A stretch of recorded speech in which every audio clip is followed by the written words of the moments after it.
Hey guys, so I actually decided to do the brand Nike versus Under Armour for the mission statements. I decided to do this because if you didn't know, App is Nike brand, so we wear it all the time since I cheer here. It's all I wear. So, the mission statement for Nike is to bring inspiration and innovation to every athlete in the world.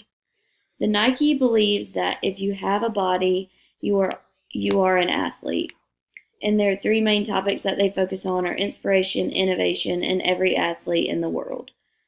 So that is basically your gist of your Nike mission statement. For your Under Armour, they just had a one logo like mission, and it was to make all athletes better through passion, design, and the relentless pursuit of innovation.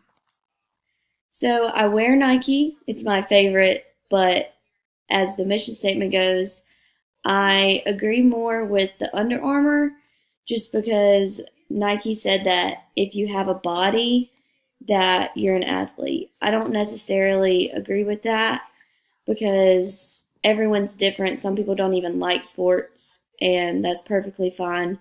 But I don't agree with Nike on that, but I do prefer to wear Nike.